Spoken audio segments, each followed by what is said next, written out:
तो hello friend, आज के इस वीडियो में क्लास 10th के मैथ के चैप्टर 2 चर वाले रैखिक समीकरण के पर्सनली 3.1 के क्वेश्चनों को सॉल्व करेंगे। अगर आप चैनल पर नए हो तो चैनल को सब्सक्राइब कर दीजिएगा। वीडियो अच्छा लगेगा तो वीडियो को लाइक कर दीजिएगा। चलिए क्वेश्चनों को देखते हैं। तो यहाँ पर क्वेश्चन में कह रहा है, अमिताभ अपनी पुत्री से कहता है 7 वर्ष पूर्व मैं तुमसे 7 गुनी आयु का था और अब से 3 वर्ष बाद मैं तुमसे केवल 3 गुनी आयु का रह जाऊंगा। क्या यह मनोरंजन है? इस स्थिति को बीजगणितीय एवं ग्राफीय रूप में व्यक्त कीजिए। मतलब यहाँ पर कह रहा है बीजगणितीय एवं ग्राफीय रूप में व्यक्त करें। तो सबसे पहले कंडीशन 1 में अमिताभ अपनी पुत्री से कहता है 7 वर्ष पूर्व मैं तुमसे 7 गुनी आयु का था, मतलब 7 गुनी आयु का था। उसके बाद कंडीशन 2 में यहाँ पर कह रहा है अब से 3 वर्ष बाद मैं तुमसे केवल 3 ही गुनी आयु का रह जाऊंगा। तो यहाँ पर कंडीशन 2 हो गया। तो सबसे अमिताभ की उम्र को x मान लेंगे और उसकी पुत्री की उम्र को y मान लेंगे। तो हम यहाँ पर लिख लेंगे माना कि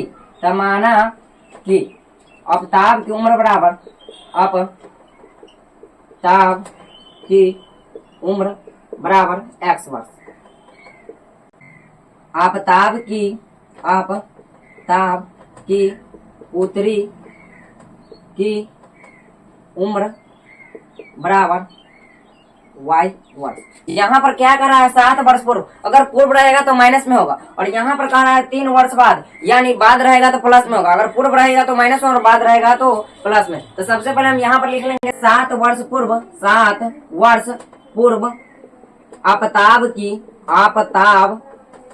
की उम्र बराबर, तो 7 वर्ष पूर्व है तो हो जाएगा x माइनस 7 वर्ष। अब उसके बाद उसकी पुत्री का उम्र, तो 7 वर्ष पूर्व अमिताभ की पुत्री की उम्र बराबर यहाँ पर हो जाएगा y माइनस 7 वर्ष। तो अब हम यहाँ पर x माइनस 7 और उसके बाद दोनों को बराबर कर देंगे y माइनस 7। अब यहाँ पर सवाल में क्या कर रहा है, अमिताभ अपनी पुत्री से कहता है 7 वर्ष पूर्व मैं तुमसे 7 गुनी थी, मतलब 7 वर्ष पूर्व यह अपनी पुत्री से 7 गुनी थी, तब यह इसके बराबर था उस समय में। तो यहाँ पर हम निकाल लेंगे। तो यहाँ पर हो जाएगा x माइनस 7 और उसके बाद 7 में इससे गुना हो जाएगा तो 7y और 7 7 49। अब उसके बाद यहाँ पर x, उसके बाद यह इधर आएगा तो 7y, अब यहाँ पर माइनस 49 और उसके बाद यहाँ पर माइनस में तो इस तरफ आ जाएगा तो प्लस में। तो यहाँ पर x माइनस 7y और बराबर यहाँ पर माइनस 42। यह इक्वेशन 1 है, तो हम इसे इक्वेशन 1 मान लीजिए। यहाँ पर दूसरा कंडीशन मैंने कह रहा है 3 वर्ष बाद मैं तुमसे केवल 3 गुनी आयु का रह जाऊंगा। तो चलिए हम इसे नेक्स्ट पेज पे लेते हैं। अब दूसरा कंडीशन में 3 वर्ष बाद है, तो हम यहाँ पर लिख लेंगे 3 वर्ष बाद अमिताभ की उम्र। तो यहाँ पर बाद कर रहा है तो हो जाएगा x प्लस 3 वर्ष यहाँ पर हो जाएगा। अब उसके बाद यहाँ पर हो जाएगा 3 वर्ष बाद अमिताभ की पुत्री की उम्र बराबर यहाँ पर हो जाएगा y प्लस 3 वर्ष। अब हम दोनों को बराबर कर लेंगे, यानी x प्लस 3 बराबर यहाँ पर हो जाएगा y प्लस 3। अब क्वेश्चन में यहाँ पर कह रहा है 3 वर्ष बाद यहाँ मैं तुमसे 3 गुनी थी, मतलब 3 वर्ष बाद अपनी पुत्री से 3 गुनी थी। यहाँ पर हम इसे सॉल्व करेंगे तो x प्लस 3 बराबर हो जाएगा 3y प्लस 9। अब उसके बाद यह प्लस में तो इस तरफ आ जाएगा तो माइनस में, और यह प्लस में तो इस तरफ जाएगा तो माइनस में। तो यहाँ पर हो गया x माइनस 3y बराबर 6। यह इक्वेशन 2 आ गया। अब हम क्या करेंगे, यहाँ पर इक्वेशन 1 में अपने मान के अनुसार x में मान रखेंगे तो y का मान निकल जाएगा। उसके बाद इक्वेशन 2 में इसी तरह करेंगे। तो चलिए हम इसे नेक्स्ट पेज में लेते हैं। चलिए अब हम x के मानों को रखते हैं। तो x के मान हम कुछ भी रखते हैं, तो हम चलिए x बराबर सबसे पहले 0 रखेंगे। तो यहाँ पर 0 माइनस 7y बराबर हो जाएगा माइनस 42। और उसके बाद यहाँ पर यह गुना में है तो इस तरफ आ जाएगा तो माइनस 42 बटा माइनस 7, यह कट जाएगा तो y बराबर हो जाएगा 7 छक 42। तो यहाँ पर x के मान हम 0 रखे तो y के मान यहाँ पर 6 आया। उसके बाद यहाँ पर x के मान हम रखेंगे 7, तो यहाँ पर 7 रखेंगे तो यहाँ पर हो जाएगा 7 माइनस 7y बराबर माइनस 42। तो माइनस 7y बराबर हो जाएगा माइनस 42 और माइनस 7, तो y बराबर यहाँ पर हो जाएगा माइनस 49 बटे माइनस 7। तो y बराबर काटे जाएगा तो 7 7 49। तो यहाँ पर हम x बराबर 7 लिए है तो y बराबर 7 आया है। अब चलिए इक्वेशन 2 में रखते हैं। तो इक्वेशन 2 में हम x बराबर 0 रखेंगे। तो x बराबर 0 रखेंगे तो 0 माइनस 3y बराबर 6।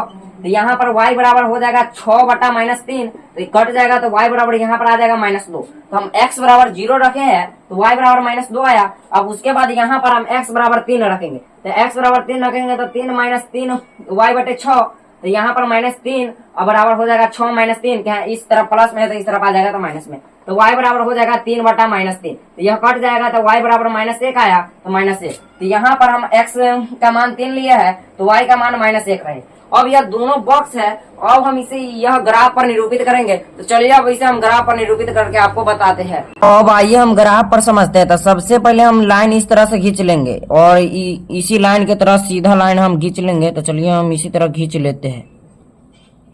अब उसके बाद एक लाइन इस तरह खींचेंगे, यह x अक्ष के लिए है और वह y अक्ष के लिए था, तो हम इस तरह से खींच लेंगे।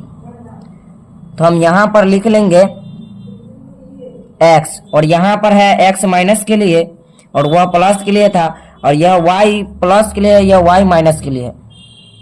यह हो जाएगा 0 और यह प्लस में हम 2 का रेंज लेंगे तो 2 दूना 4 हो जाएगा, प्लस 6 के बाद 8 के बाद 10 और 10 के बाद यहाँ पर 12 हो जाएगा, और यहाँ पर y माइनस में होगा तो यहाँ पर -2 -4, यहाँ पर -6, उसके बाद -8, उसके बाद -10, उसके बाद -12, उसके बाद -14, और यहाँ पर भी 2 की रेंज होगा तो यहाँ पर हो जाएगा -2 -4 -6, उसके बाद -8, उसके बाद -10, उसके बाद -12।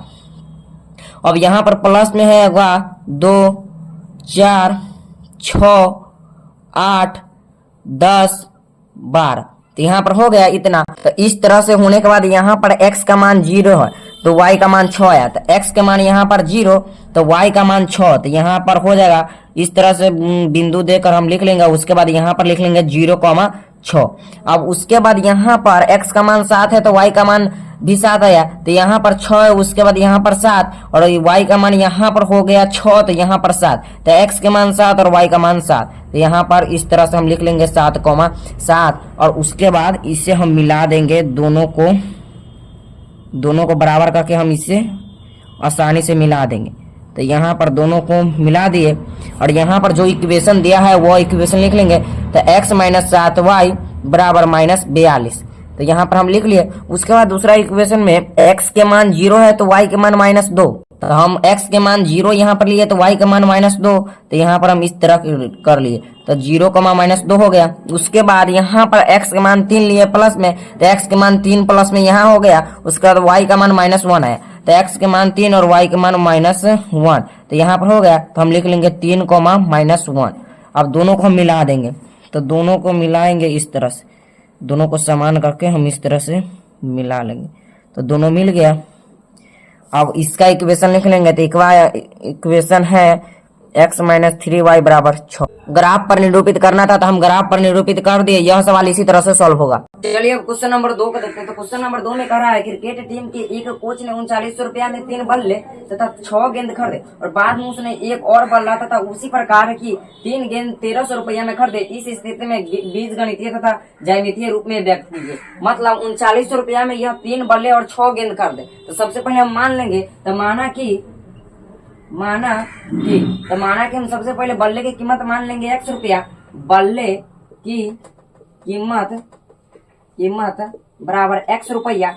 अब उसके बाद गेंद की कीमत मान लेंगे, तो गेंद की कीमत बराबर y रुपया। तो गेंद की कीमत y रुपया मान लेंगे। और सबसे पहले यहाँ पर शर्त पहला में क्या कर रहा है, तो हम लिख लेंगे शर्त पहला। यहाँ पर शर्त 1 में क्या कर रहा है, 3 बल्ले तथा 6 गेंद 3900 रुपये में खरीदा। तो सबसे पहले एक बल्ले की कीमत x रुपया है तो 3 बल्ले की कीमत 3x रुपया हो जाएगा। तो यहाँ पर 3x लिख लेंगे। अब उसके बाद प्लस, और यहाँ पर 6 गेंद है तो 6y, और इन दोनों को खरीदा 3900 रुपया में, तो यहाँ हम लिख लेंगे 3900 रुपया। तो यह इक्वेशन 1 हो गया, तो हम इसे इक्वेशन 1 लिख लिए। तो शर्त 2 में यहाँ पर क्या कर रहा है, शर्त 2 में कह रहा है बाद में उसने एक और बल्ला तथा उसी प्रकार की 3 गेंद खरीदी। मतलब एक बल्ला मतलब x प्लस यहाँ पर कह रहा है 3 गेंद मतलब 3y। अब उसके बाद ये दोनों खरीदा 1300 रुपया में, तो हम 1300 रुपया लिख लेंगे और यह इक्वेशन 1 हो गया। अब हम फिर जिस तरह पहला में x के मान रखे तो y का मान निकल गया। तो चलिए अब हम इस दोनों इक्वेशन में x के मान रखते हैं और y का मान निकालते हैं। चलिए अब हम मानों को रखते हैं। तो यहाँ पर हम x बराबर अगर हम 100 लेंगे, x बराबर 100, तो यहाँ पर हो जाएगा 3 गुने 100 प्लस 6y बराबर 3900। तो यहाँ पर इसमें इससे गुना हो जाएगा, तो यहाँ पर हो जाएगा 300 प्लस 6y बराबर 3900। तो यहाँ पर 6y बराबर हो जाएगा यह 300 इधर आ जाएगा तो 3900 माइनस 300, तो y बराबर यहाँ पर हो जाएगा 3600/6। अब यह कट जाएगा तो यहाँ पर हो जाएगा y बराबर 600। तो हम x के मान रखे हैं 100 तो y का मान आया है 600। इसके बाद हम x के मान 300 रखेंगे तो यहाँ पर हम लिख लेंगे x बराबर 300। तो x बराबर हम 300 लेंगे तो यहाँ पर हो जाएगा 3 गुने 300 अब प्लस यहाँ पर 6y बराबर 3900। तो यहाँ पर 3 3 900 तो 6y बराबर इस तरह 900 घट जाएगा तो 900। अब बट यहाँ पर y बराबर निकालना चाहेंगे तो 3000/6 हो जाएगा, क्योंकि इसमें से 900 घट जाएगा तो 3000 बचेगा और यह काटेंगे तो यहाँ पर y बराबर हो जाएगा 500। तो हम x बराबर 300 रखे हैं तो y बराबर 500 आ गया। चलिए इक्वेशन 2 में हम x बराबर 100 को रखेंगे तो यहाँ पर हो जाएगा 100 प्लस 3y बराबर 1300। तो 1300 हो गया तो 100 इस तरफ आ जाएगा तो हो जाएगा यहाँ पर 1300 माइनस 100, तो यहाँ पर बचेगा 1200। तो y बराबर यहाँ पर हो जाएगा 1200/3, तो यह कटेगा तो y बराबर यहाँ पर आ जाएगा 400। तो हम x बराबर रखे हैं 100 तो y बराबर यहाँ पर आया 400। अब उसके बाद हम x बराबर 400 रखेंगे तो x बराबर 400 रखेंगे तो यहाँ पर हो जाएगा 400 प्लस 3y अब बराबर 1300। तो यहाँ पर 3y बराबर हो जाएगा 1300 माइनस 400। अब उसके बाद यहाँ पर y बराबर हो जाएगा 900/3, यह कट जाएगा तो y बराबर यहाँ पर आ जाएगा 3 3 9 तो 300। तो उसके बाद हम x बराबर रखे हैं 400 तो y बराबर 300 आया।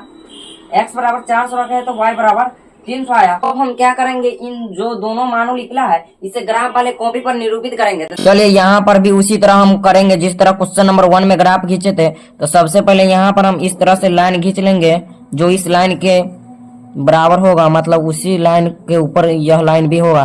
तो फिर एक लाइन इस तरह से खींच लेंगे तो यहाँ पर यह लाइन हो गया। तो यहाँ पर यह x के लिए है और यहाँ पर x डैश हो जाएगा, यहाँ पर y हो जाएगा और यहाँ पर y डैश हो जाएगा। तो यहाँ पर 0 हो जाएगा और यहाँ पर हम 100 का रेंज लेंगे ताकि वह आसानी से हो सके। तो 100 के बाद 200, 200 के बाद 300, 300 के बाद 400, 400 के बाद 500, अब 500 के बाद 600। तो यहाँ पर प्लस में तो यहाँ पर माइनस में हो जाएगा क्योंकि y नीचे है। तो माइनस 200 माइनस 300 उसके बाद माइनस 400 उसके बाद माइनस 500 उसके बाद माइनस 600 उसके बाद माइनस 700 उसके बाद माइनस 700 हो गया। तो यह माइनस में जाएगा तो यह हो जाएगा माइनस 100, यह होगा माइनस 200, यह होगा माइनस 300, यह होगा माइनस 400 इस लंग, और इस लंग होगा माइनस 500। अब यहाँ पर होगा माइनस 600। तो हम यहाँ तक लिख दिए। अब उसके बाद x प्लस में है तो 100 हो जाएगा, उसके बाद 200 हो जाएगा, उसके बाद 300 हो जाएगा, उसके बाद 400 हो जाएगा, उसके बाद 500 हो जाएगा, उसके बाद 600 हो जाएगा। अब यहाँ पर x का मान 100 है तो y का मान 600 आया था। x के मान यहाँ पर 100 तो y का मान यहाँ पर 600 यहाँ पर होगा। तो हम यहाँ पर बिंदु दे के इस तरह से दे देंगे। उसके बाद x का मान है 100 और y का मान है 600, तो 100, 600 हम लिख लेंगे। अब उसके बाद x का मान यहाँ पर 300 है तो यहाँ पर x का मान 300 और y का मान 500। तो 300 और 500 ऊपर है तो हम यहाँ पर लगा देंगे बिंदु। तो यहाँ पर हो गया 300, 500। तो हम इस तरह से 300, 500 लिख लेंगे। यहाँ पर हम दोनों बिंदु को समान करके मिला देंगे। तो दोनों बिंदु को समान करके मिलाएंगे तो यह इस तरह से मिल जाएगा। तो हम मिला लिए हैं इस तरह से, तो मिल गया। अब यह इक्वेशन 1 का था तो यहाँ पर इक्वेशन 1 का हम लिख लेंगे 3x प्लस 6y बराबर 3900, तो बराबर 3900 हो गया। अब इक्वेशन 2 में यहाँ पर x के मान 100 है और y का मान 400 आया। तो x के मान यहाँ पर 100 तो y का मान यहाँ पर 400 आया। तो हम यहाँ पर लिख लेंगे 100, 400, तो यहाँ पर हो गया। अब उसके बाद यहाँ पर x के मान 400 है तो x के मान 400 तो y का मान 300 आया। तो हम y का मान यहाँ पर 300 लिख लेंगे। तो यहाँ पर हो गया 400, 300। अब दोनों बिंदु को समान करके हम मिला देंगे। तो हम दोनों बिंदु को मिला देते हैं। तो यहाँ पर इस तरह से दोनों बिंदु को मिलाएंगे तो यहाँ पर मिल जाएगा। तो यहाँ पर इस तरह से मिल गया। तो इक्वेशन यह 2 था, इक्वेशन 2 का हम यहाँ पर लिख लेते हैं। तो यहाँ पर 1300 हो गया। यह दोनों रेखा कहीं पर जाके कटेगा तो आगे कहीं पर कटेगा तो यह कट जाएगा। तो इसी तरह से यह प्रश्न ग्राफ पर निरूपित हो गया। तो दूसरा नंबर सवाल में कह रहा था ग्राफ पर निरूपित करिए, तो हम ग्राफ पर निरूपित कर दिए। तो यह सवाल इसी तरह से सॉल्व होगा, आप लोग इसी तरह से सॉल्व कीजिएगा। क्वेश्चन नंबर 3 आप लोगों से बन जाएगा। जिस तरह क्वेश्चन नंबर 1 और क्वेश्चन नंबर 2 को बनाए तो उसी तरह क्वेश्चन नंबर 3 बन जाएगा। तो यह वीडियो कैसा लगा? वीडियो अच्छा लगा हो तो वीडियो को लाइक कर दीजिएगा, चैनल पर नए हो तो चैनल को सब्सक्राइब कर दीजिएगा, एवं जो भी डाउट हो कमेंट बॉक्स में लिख देना। मिलते हैं नेक्स्ट वीडियो में, तब तक के लिए धन्यवाद।